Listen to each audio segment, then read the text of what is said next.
j'espère que vous allez bien.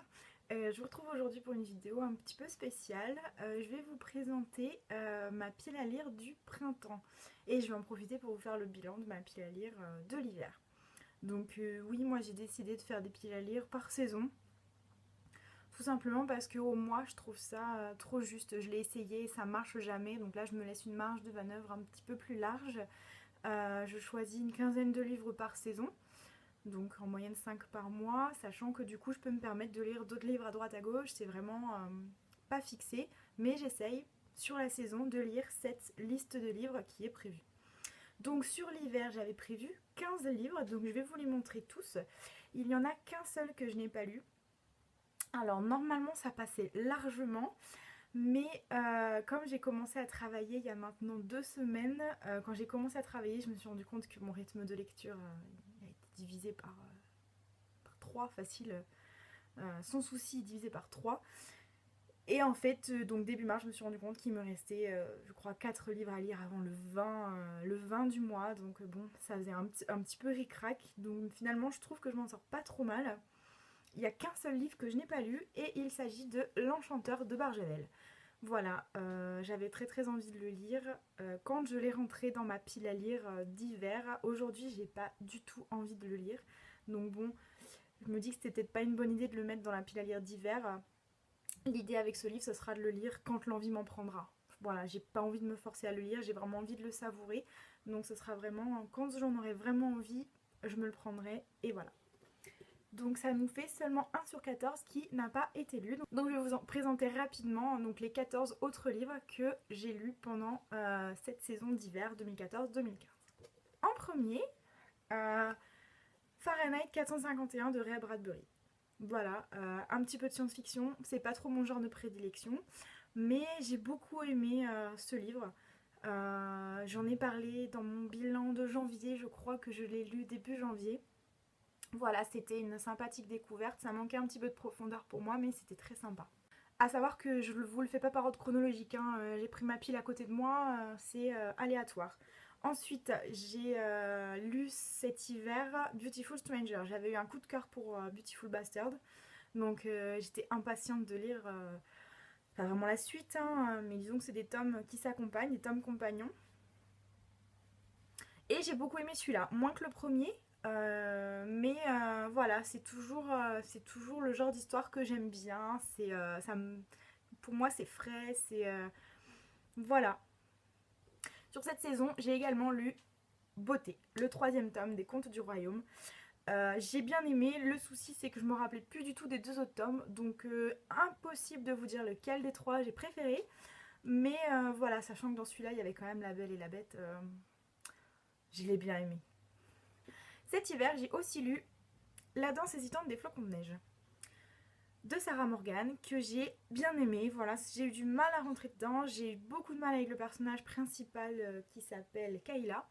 Mais globalement, l'histoire fait rêver, le lieu où ça se passe dans une station de ski, c'est juste magique. Donc c'était une belle petite histoire d'amour à lire cet hiver. Ensuite, Entropia de Maxime Chatham, donc le 4e tome de la saga Autre Monde. Un petit peu de fantaisie jeunesse, un petit peu dystopique. J'ai beaucoup aimé, j'aime les personnages, le trio de tête est vraiment très appréciable. Ils évoluent, ils grandissent, ils ont des nouvelles peurs.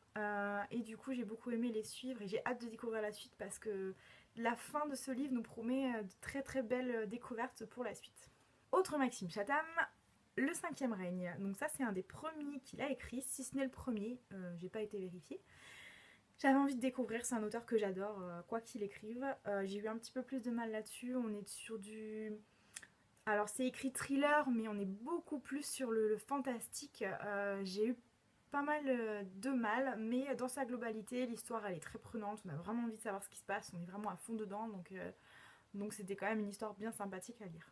Le dernier que j'ai lu pour cette saison, 5 jours de Douglas Kennedy. Donc j'ai découvert très récemment cet auteur avec cet instant-là que j'avais choisi un petit peu au pif dans ma librairie. Aussi parce que les couvertures des romans de Douglas Kennedy chez Pocket sont vraiment magnifiques.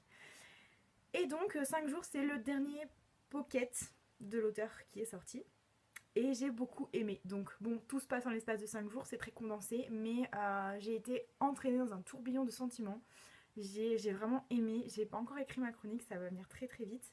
Mais en tout cas, pour ceux qui ne l'ont pas lu et qui aiment déjà cet auteur, sérieusement, allez-y. Livre très récent aussi que j'ai lu la semaine dernière, Jusqu'à ce que la mort nous unisse de Karine Gibel. Donc Karine Gibel, c'est une des auteurs policiers thrillers que j'aime beaucoup. Jusque là, je n'avais lu que des thrillers d'elle. Ça, on est plus dans le policier. J'ai un petit peu plus de mal avec les policiers qu'avec les thrillers, surtout que là, on savait dès le début qui était le méchant. Donc du coup, c'était un petit peu le jeu du qui, du bien ou du mal, va sortir vainqueur du combat. Donc c'est prenant, c'est angoissant, c'est stressant, mais j'ai pas eu cette angoisse thriller. Voilà. Mais ça reste une auteure vraiment géniale, elle écrit très bien, on a toujours des retournements de situation jusqu'aux dernières pages, donc c'est vraiment très sympathique de lire un livre de Karen Gibel. Livre que j'ai lu en janvier, 80 notes de jaune. Voilà, que j'avais très très envie de découvrir depuis très longtemps. Et j'ai été... Voilà, c'était sympa. Il y a eu quelques petites choses qui m'ont dérangée. Mais dans la globalité, c'est un livre très sympathique. J'ai déjà la suite dans ma palle. Je n'ai pas prévu la lecture encore. Mais c'est clair que j'ai envie de continuer cette saga. Ensuite, le tome 3 de L'Assassin Royal, que je lis donc en lecture commune sur Livre Addict. Donc celui-là était à lire pour fin février. Je crois que je l'ai dévoré en 2-3 jours. C'est génial. Plus on entre dans cet univers et plus on est accro. J'adore le personnage principal. J'adore toutes les intrigues qui tournent autour. Il y a un personnage que je déteste. Mais disons que j'adore le détester. Je pense qu'il est fait pour ça. Et s'il n'était pas là, il nous manquerait. Mais voilà, c'est une agréable surprise. Je ne pensais pas apprécier autant cette saga et je vais continuer avec beaucoup de plaisir. Autre livre que j'ai lu très récemment, Marche ou crève de Stephen King, publié sous le pseudonyme Richard Bachman. Donc voilà, je m'attendais à autre chose. Pour moi, ça ressemblait un petit peu à Running Man que j'avais déjà lu. Donc c'était un agréable moment de lecture, mais rien de transcendant pour moi. Je vous présente Gaston qui a décidé de venir tourner la vidéo avec moi. Dis bonjour Gaston. Donc ensuite, L'apprenti épouvanteur, le premier tome de la saga, donc que j'ai lu en une seule après-midi. Mais je suis un peu déçue. Voilà, donc ça je l'ai détaillé dans ma chronique. C'est très très jeunesse, ça va très vite, on n'a pas le temps de souffler, je m'attendais pas à ça. Je pense que je continuerai la saga, mais je me précipiterai pas sur les tomes. Si je les trouve d'occasion, je les prendrai. Mais disons que ce sera pas une de mes prochaines lectures. Ensuite, j'ai terminé une saga très longue, une saga qui m'a pris du temps. Les Chevaliers d'Émeraude, ça j'en ai déjà parlé, c'est une saga qui s'essouffle beaucoup sur les derniers tomes, c'est pas une vraie fin, clairement c'est une ouverture pour la deuxième saga qui suit. Et du coup je suis un peu déçue quoi, vraiment sur la fin, je reste vraiment sur ma fin, il me manque des infos, c'est pas une fin. Voilà, mais bon c'est quand même une saga très sympa, c'est un univers très complet, qui m'a bien plu et je regrette pas de l'avoir lu malgré quelques longueurs. Le dernier que j'ai lu très récemment aussi, Caleb, le premier tome, qui m'a un peu déçue aussi, je m'attendais pas à ça, j'ai eu du mal à accrocher avec le style de l'auteur et j'ai détesté tous les personnages. Heureusement que l'intrigue et le fond de l'histoire étaient vraiment intéressants, j'ai eu envie d'aller plus loin, j'ai vraiment eu envie d'aller jusqu'au bout. La fin me donne envie de lire la suite, ça tombe bien, j'ai le tome 2 dans ma pile à lire. Beaucoup m'ont dit que le tome 2 était moins bien, mais eh bien, je le tenterai quand même. Voilà. Donc voilà pour un bilan que j'ai essayé de faire très rapide sur les livres de la palle d'hiver. En ce qui concerne le printemps, j'ai des challenges qui vont compter là-dessus et aussi des lectures communes. Donc je vais partir sur le premier challenge. Il s'agit du challenge au fil des pages et des saisons. Donc on a 5 thèmes, 5 livres à lire. Un livre par thème, hein, forcément. Les 5 thèmes ne sont pas obligatoires, donc j'ai quand même choisi un livre par thème, et donc je vais vous présenter tout de suite les thèmes et les livres qui vont correspondre. En premier, le thème c'était un livre qui prend la poussière sur les étagères. J'ai choisi Poubouille de Émile Zola. Alors c'est pas qui prend la poussière, mais ça fait un bail que je me suis acheté les 20, enfin je me suis acheté beaucoup d'occasions, les 20 tomes de la série des Rougon-Macquart d'Émile Zola. Donc ça c'est le prochain que je dois lire. Voilà, ce serait bien que j'en lise un quand même par semestre. Donc cette fois-ci, ce sera Pot-Bouille. Et Pot-Bouille, ça tombe bien puisqu'il rentre aussi dans le challenge des stockages de pales en duo, puisque cette fois-ci, le thème c'est classique, donc j'ai aussi pu choisir Pot-Bouille de Émile Zola. Deuxième livre que j'ai choisi, donc le thème c'était un livre qui vous met du baume au cœur. J'ai choisi Les blessures invisibles de Nicolas Evans. Donc Nicolas Evans, c'est l'auteur de L'homme qui murmurait à l'oreille des chevaux, que j'avais beaucoup aimé, j'étais à la limite du coup de cœur. J'avais acheté les deux en même temps et là je me suis dit, vu de quoi parle le synopsis, que ça peut vraiment être une histoire très sympathique.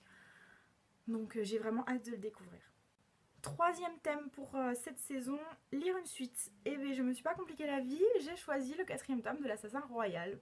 Pour la lecture commune, il doit être lu pour fin avril. Du coup ça tombe en plein milieu de la saison du printemps. Donc voilà, disons que je fais 2 challenges en un. Parfait. Alors, quatrième thème, un livre dont la couverture possède une fleur. J'ai choisi de prendre Ne lâche pas ma main de Michel Bussy. Donc comme vous pouvez le voir, il y a déjà un petit marque-page puisque j'ai prévu de le lire en parallèle de ma lecture actuelle, puisque ma lecture actuelle c'est un grand format de 1300 pages qui ne passe pas dans mon sac à main. Donc un petit format ça peut être pratique pour la lecture dans le tram. Donc voilà, j'adore cet auteur. Il m'a vraiment fait découvrir énormément de choses. J'adore sa façon d'écrire, sa façon de présenter les choses et j'ai hâte de découvrir celui-ci. Cinquième et dernier thème, en général au printemps on fait le ménage et là le thème c'est un livre dont le héros repart de zéro. Moi j'ai choisi La part de l'autre de Eric Emmanuel Schmitt. Voilà, c'est le premier livre de l'auteur, je ne connais pas du tout, j'en ai entendu beaucoup de bien. Et dans ce livre on se pose la question, et si Hitler avait réussi son concours pour rentrer en école d'art? Voilà, qu'est-ce qui se serait passé? C'est quelque chose qui m'intéresse. La période historique du XXe siècle, c'est celle que je préfère. Toutes les questions qu'on a pu se poser sur le nazisme, le fascisme, etc., c'est vraiment quelque chose qui me passionne. Donc là, j'ai vraiment envie de découvrir cette analyse de l'auteur. Deuxième challenge pour ce printemps, je me suis inscrite au challenge Livre à 2 sur Livre Addict, donc en partenariat avec Panthère, qui m'a donc choisi 3 livres dans la palle. Donc il faut que j'en lise au minimum 1. Moi j'ai fait très simple, j'ai rajouté les 3 à ma pile à lire. Donc par contre, ce challenge se finit fin avril. Donc il a commencé début février pour finir fin avril. J'ai pas eu le temps de commencer les livres avant, donc j'ai mis les 3 livres dans ma pile à lire de printemps en espérant pouvoir les lire d'ici fin avril. Donc je vous présente. Le premier c'est Avant toi de Jojo Moyes, voilà, que j'ai acheté d'occasion, qui me fait très envie, qui sera lu, ça c'est sûr et certain concernant ce challenge. Voilà, j'ai hâte de découvrir. Le deuxième que Panthère m'a choisi, c'est le premier tome des aventures des orphelins Baudelaire. Désastreuse aventure des orphelins Baudelaire. Donc voilà, ça va être très très rapide à lire. Je pense que celui-ci aussi, c'est sûr et certain que je l'aurai lu d'ici fin avril. Le troisième et dernier livre qu'elle m'a choisi, il s'agit de Fragments, donc le tome 2 de la saga Partial, que j'avais beaucoup aimé. J'avais beaucoup aimé le premier tome, pas de coup de cœur non plus, quelques petits trucs m'avaient fait tilt. Mais j'ai quand même bien envie de découvrir la suite, donc j'espère aussi pouvoir le lire en avril. Et si c'est pas possible, ce sera quand même lu avant la fin de la saison. Sinon, au printemps, je me suis inscrite à plusieurs lectures communes. En fait, à 2 lectures communes, mais une regroupe 3 livres. Donc je vous présente la première. Donc il s'agit de lire Le jour des fourmis de Bernard Werber. Donc si je me souviens bien, il faut le lire avant fin mai. Donc j'ai un peu de temps. J'avais beaucoup aimé le premier, je m'attendais pas à ça, j'avais été agréablement surprise. J'avais beaucoup aimé découvrir l'univers des fourmis et la façon dont les humains s'intégraient à ce monde-là. Donc j'ai vraiment hâte de découvrir la suite. Deuxième lecture commune, il s'agit de découvrir ou de redécouvrir les 3 tomes des Contes et légendes inachevés de J.R. Tolkien. Je les ai déjà lus, je les connais, mais je ne m'en souviens plus. Et à l'époque j'étais jeune, donc je me suis dit que ça pourrait être très sympa de les relire. Donc ça c'est à lire avant fin juillet. J'aimerais bien quand même essayer de les lire au printemps et de toute façon ce sera décalé sur l'été si jamais j'ai pas eu le temps de les lire d'ici là. Et ensuite, il me reste 3 livres, donc 3 livres qui ne rentrent pas dans les challenges, qui ne rentrent pas dans les lectures communes, mais que j'ai quand même très très envie de lire, qui me font de l'œil depuis des semaines, et que jusque là je n'ai pas trouvé le temps de lire, donc là je les ai mis dans ma palle de printemps, ils seront lus le plus vite possible. Le premier, il s'agit de After, la saison 1, et oui je sais, je suis carrément à la traîne. Je crois que la saison 3 est sortie et que la saison 4 va sortir en avril. Je n'ai même pas lu le premier, j'en entends que du bien, j'ai vraiment hâte de découvrir. Celui-ci en plus je l'ai trouvé à 9 € sur le Bon Coin, qu'est-ce que j'attends? Le deuxième, il s'agit de Miss Peregrine et les enfants particuliers. Donc il y a quand même un film qui va sortir très bientôt. Le deuxième tome est sorti et moi je suis encore une fois à la ramasse. Ça fait 6 mois que je l'ai acheté. 6 mois qui me fait de l'œil. Je comprends pas. J'ai trop de livres à lire, ça va pas du tout. Et le dernier qui est dans le même cas que les deux précédents, que j'ai très envie de lire depuis très longtemps, que je me suis procuré il y a quelques temps aussi. Il s'agit de Cinder, le premier tome des Chroniques lunaires de Marissa Meyer. Voilà, je pense que ces 3 livres-là, ils vont être lus illico presto. Ils me font vraiment très très envie et j'en peux plus de les voir et de ne pas pouvoir découvrir ces histoires. Donc voilà pour la palle de printemps. Donc il y a à peu près 15 livres. Donc comme je vous le disais tout à l'heure, ça correspond à 5 livres par mois, en sachant que évidemment je vais rajouter 2-3 lectures à droite à gauche. Quoique, on va voir, il est possible que ma vitesse de lecture ayant diminué, je passe à seulement 5 livres lus par mois. J'espère lire plus que ça quand même, mais dans le doute. Voilà, en tout cas, j'espère que ça vous a plu. Je vais essayer de revenir très vite pour le bilan du mois de mars, donc probablement la semaine prochaine ou début de semaine suivante. Et puis voilà, donc, je vous souhaite à tous de très très belles lectures et puis je vous dis à bientôt.